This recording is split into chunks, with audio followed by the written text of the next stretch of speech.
Maybe oh, there it is. Hi, everyone. I was going to say my internet. Welcome to the Cozy Mystery Mingle. Hi, Ashley. Hi.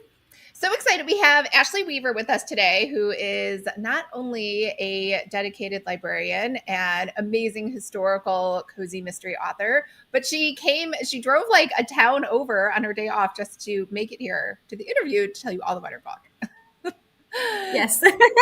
My internet's out at home, so yeah. So tell us a little bit more about you. Well, as you said, I'm a librarian. I've been working in library since I was 14. I started my freshman year of high school at an after-school job, a couple days a week, and sort of all evolved from there. And I've been writing since I was little. I loved reading mysteries, and I always say that my first little story that I ever wrote was kind of like a ripoff of the Bobbsey twins, but it was about two little twins that were solving a mystery. And so I remember writing that story and thinking how fun it was that I could, create my own story on paper.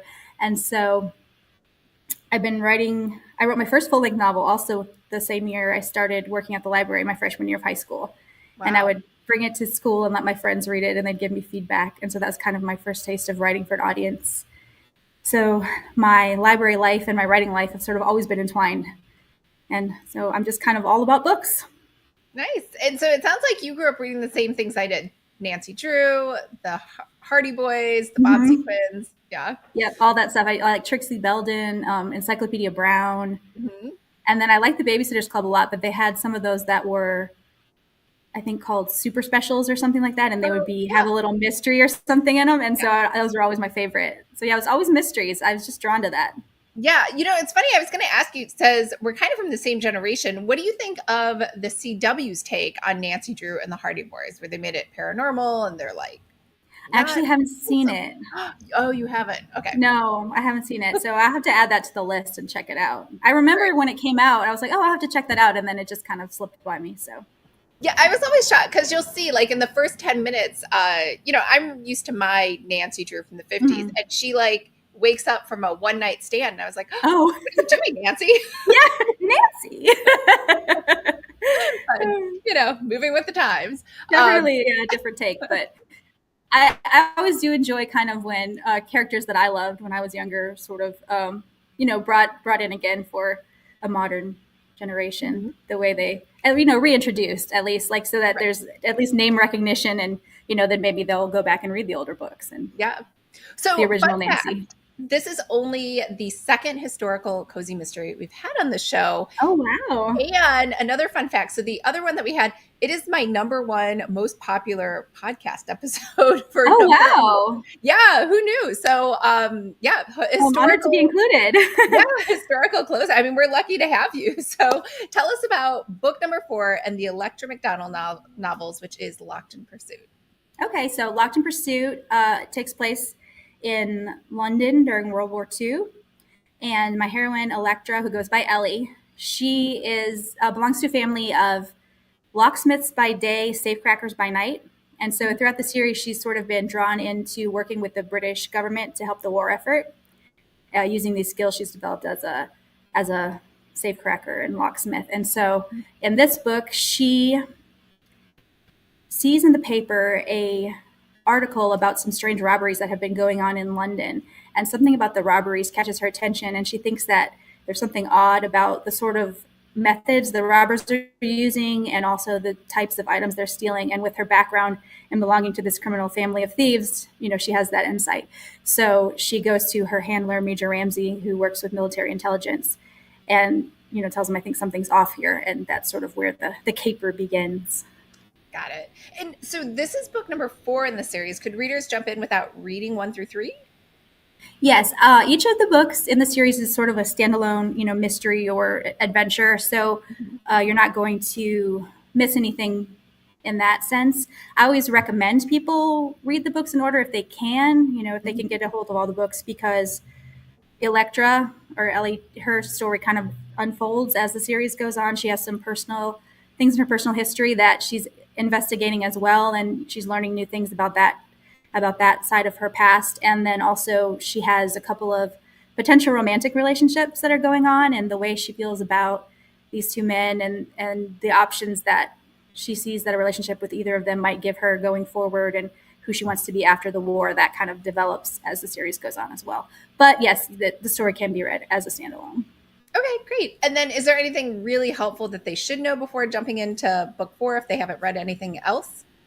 Book 4, what you're going to want to know is that she's sort of, I say, at a crossroads in her life in a lot of ways. She's just been on a really dangerous mission where some violent things happened. She was sort of close to being killed. And so she's kind of looking at where she wants to go.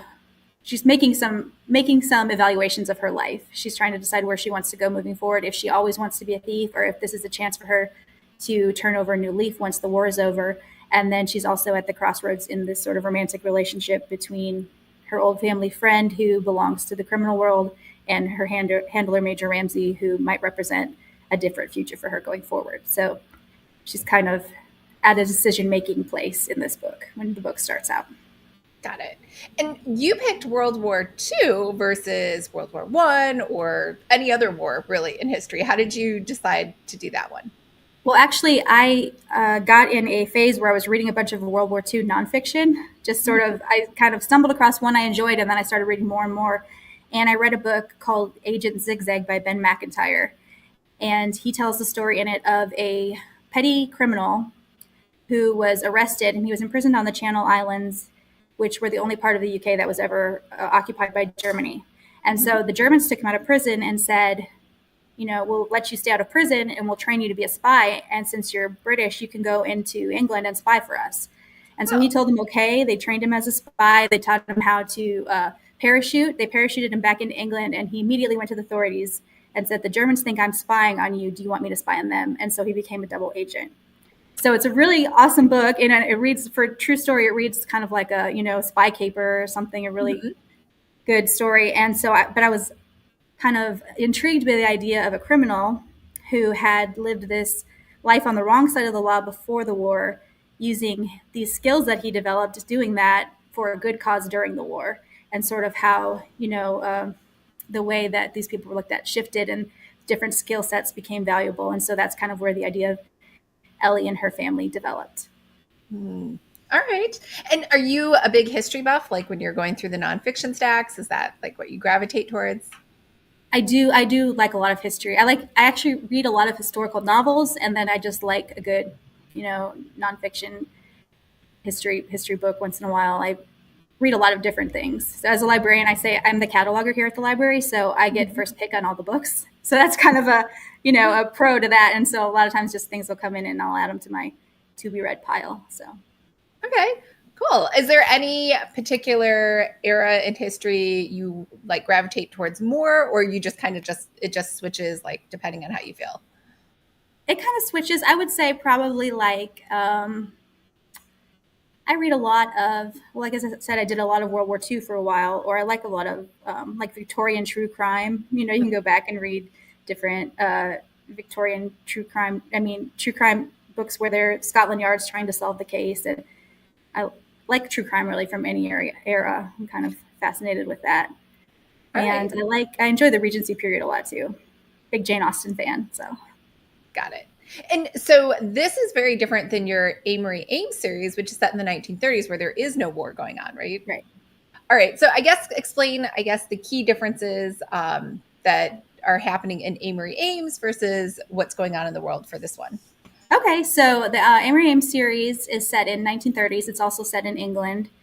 I was an English major and always kind of like an Anglophile. So I just gravitated towards that, but also was a big fan of Agatha Christie growing up. And I love the kind of golden age of mystery vibe, these sort of elegant people solving mysteries within their, house parties or vacations or, people dying wherever they happen to go. And so the Amory Ames series is about a wealthy society woman and her kind of playboy husband who have a little bit of a rocky marriage when the series starts out.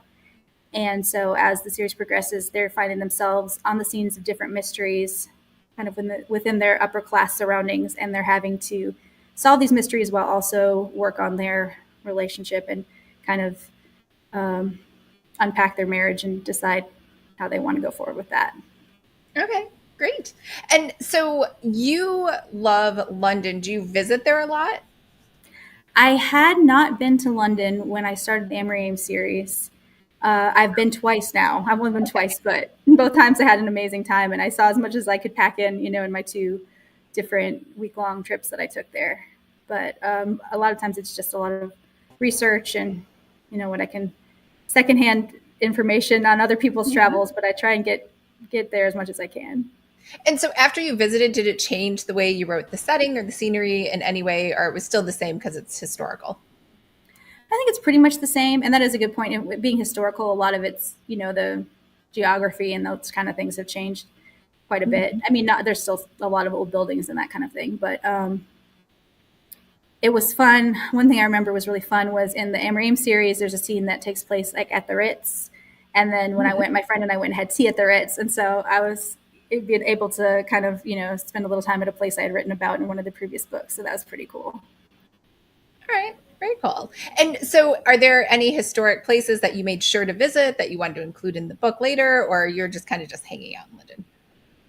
Pretty much just kind of hanging out, and we hit all the hot spots, um, the big tourist attractions, the Tower of London, and all that kind of thing. So I don't think too many of those were included. I've included in the series, but a lot of the I think ambiance kind of can seep in a little bit when you've actually been there walking along the Thames or whatever. It kind of uh, gives a little bit of added reality to the writing, I hope.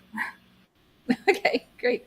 And then, so for um, the book, you have the theme of espionage, and then you also have the theme of crime, criminals, and crime fighting. Which one is more prominent, or they kind of both take equal stage in the books? There's usually, well, like with the Amory Ames series, it's kind of a straightforward mystery series. There's a small limited group of people, and one of them is the killer, obviously, and then they kind of work out who that is. With the Electra series, it's a little bit more of a there's generally some work to find out who the bad guy is in the particular situation. They don't know. They know they're after someone working with the Germans. They're not quite sure who it is, and they sort of have to unravel that. But then usually there comes in the elements of either Ellie's safe cracking or lock picking, or they have a friend who's a forger. They know people who work with explosives. They have a lot of connections in the criminal underworld, and so they're able to sort of bring those into, and then those skills end up helping with solving the crime. Great. And so Ellie McDonnell comes from a family of criminals, right? Yes. And so, does her family help out with Ramsey, or just her? Yes, her family helps out. She comes from a really tight knit family, and they were all criminals. They sort of worked as a criminal gang, for lack of a better word, before the war. But uh, they couple of her cousins. She has two male cousins who are sort of like brothers to her, and they're off fighting in the war. But then one of them's missing in action, and the other one does make an appearance a couple times. But they will be drawn in and use their skills for the war too, because her uncle is really like the master, safe cracker. He's got all these skills and he can do. It's actually pretty complicated when I went into researching it, how you find the different points in the dial to be able to unlock a safe. So he's kind of able to do all those different steps in his head, and otherwise she kind of graphs them on paper. So a lot of times they'll pull him in if there's something that they want to consult him on, or different things like that. And as I said, they have some different criminal associates, and they'll once in a while call on somebody else that they know that wants to help.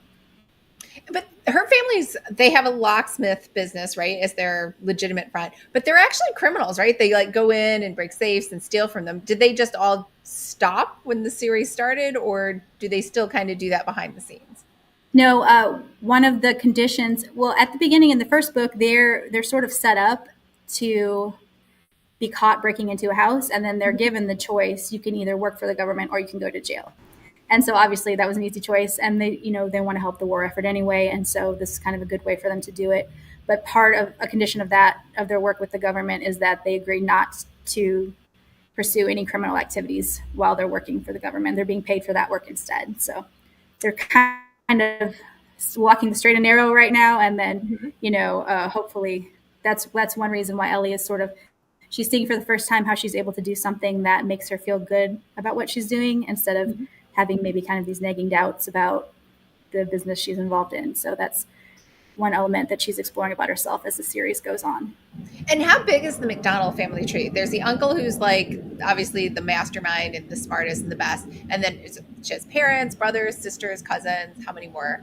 She has two cousins that I mentioned, that one's in the war and one is currently with the RAF. He's a mechanic. And then the other one has been missing for 6 months when the series starts. And they haven't been able to find out what happened to him, if he's been killed or captured or any of that kind of thing. So she's sort of hoping that that's going to be another element of her family, mystery that's unlocked as the series goes on. Mm-hmm. And then she has Nacy, who's kind of a distant relative of the family who came in to raise her because, as you find out in the first book, Electra's mother was convicted of killing Electra's father and sentenced to hang. And so, but she ended up dying of the influenza after Ellie was born in prison. And so Electra has that shadow kind of hanging over her as the series goes on. She wants to know, she doesn't believe that her mother killed her father. She thinks that her mother was innocent because her mother always protested her innocence up until the day she died. And so Ellie is wanting to prove that her mother did not kill her father. Got it. And so when we go into book 4, it still has not been solved. Not yet, no. Okay. All right. And when we go into go on. I was just going to say there's little developments that she makes throughout the series. It's kind of, a secondary plot point in each of the books. Mm-hmm. As she's solving the larger mystery, she's working to uncover slowly clues that would help her solve her father's murder as well. Got it. And then, so we have a love triangle, you said, but I thought it was like, how hot and heavy is it between Ellie and Ramsey when we step into book 4? Well, in book 3, they kissed. They finally kissed in book 3. Mm-hmm. And so, they had kissed earlier, but it was part of kind of like a cover they were doing at a party. So they finally kind of admitted that they're attracted to each other, but there's a lot of things separating them. For one thing, Ellie comes from this, kind of criminal lower background, on the, I guess, scale of society. And Major Ramsey is the nephew of an earl. And so he has a lot of kind of high up connections, and he's very socially prominent, and he's very by the book and wants to follow the rules. And so there's a lot of things that they see as obstacles, or especially Ellie sees as obstacles between there ever being a relationship between them. And mm-hmm. He, on his part, is very focused on the war, and also what he tells her is he's kind of, for better or worse, her commanding officer. And so it's kind of inappropriate anyway if they were to pursue anything. So they come into this 4th book with that sort of agree to ignore it rule between them. But, it doesn't always work out that way. Got it. All right. And then is there a lot of romance in this book, or just more muted? It's I would say pretty muted. It's definitely something Ellie thinks about, but it's not the main focus. And, she's trying to do her job and focus on the bigger picture, which is, stopping these Nazi spies from getting the information they need, that kind of thing. But as with anything, we all deal with things in our personal life that can be a bit of a distraction to the bigger picture, or to the job we're doing, and that kind of thing. So she's also trying to work out her feelings and how to resolve them, I guess, as the book goes on. So it's not a romance novel, but there's a little bit of romance in it. Okay.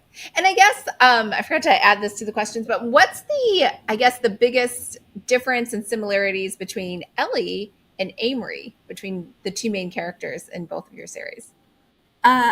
There's a lot, I would say, like superficially, there's quite a bit of difference between them. Like I mentioned, Amory's like sort of high society, and she runs around with a lot of rich people and goes on a lot of vacations. They're kind of, I think, independently wealthy. And so she and her husband are just kind of, rich and beautiful and, live a charmed life. And then Ellie is working for a living, and their family is sometimes, not doing so well. And that's kind of when they instigate these evening break-ins places to get a little extra money to supplement their income. And so there's that difference between kind of their lifestyles, but also I think they do have a lot of things in common because they're both strong and confident and capable and smart. Mm-hmm. And the way they look at the world around them is different than other people do. And so they have insights that help them when they're trying to accomplish their goals. All right. And if there was like a mini Ashley, would it be more Amory, or are you more like Ellie? Oh, I don't know. That's a good question. I always feel like I'm not too much like either of them because they're both so much more bold than me.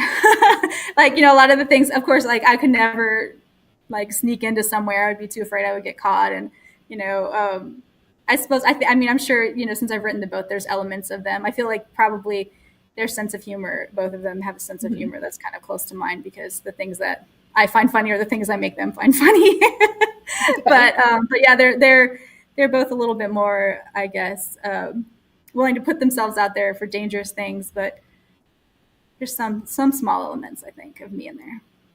All right. And so well, tell us what your writing plans are for 2024. And are both of the series still ongoing or did one of them end? The Electra McDonnell series finished. I mean, I'm sorry, the Electra McDonnell series is still going. Mhm. The Amory series is finished. There's 7 books in that series, and I actually just finished up Electra number 5. And Okay. so I got my editor's notes back this morning, and so I'm going to start working on my edit on that, and we'll just see where it goes from there. All right. Very cool. And so if readers wanted to connect with you online, are you on social media or where can they find you? Yes, I'm on Twitter or X, I guess. I think Mhm. as Ashley C. Weaver, Mhm. and then I'm on Instagram at Ashley Weaver Author, and I'm on Facebook at Ashley Weaver Author, I believe. So any of those 3. I'm not on TikTok. I always say I want to venture on one of these days, but I haven't gotten around to it yet. But Yeah, I it do. does feel weird to say X instead of Twitter, right? Yeah, I know. I realized I had said Twitter at another virtual event I did, and I was like, well, people know what I mean. It's still, I think how a lot of people refer to it. Yeah. But yeah, so I love to hear from readers. If anybody wants to drop in and chat with me, I'm pretty good about responding most of the time. Right. And I feel like we're also at that point where you're like, do I even bother with TikTok if it's going to be banned? Like, what's the point? Oh yeah, I know. I did think about that. Actually, I told somebody, my sister, something a while back, and I was thinking about getting TikTok, and then like the next day they said, well, it might be banned. I was like, oh, I'll just wait and see what Yeah. happens. Why bother? All right. Well, thank you so much for joining and telling us all about your book. Thank you for having me. This was really fun. Cool.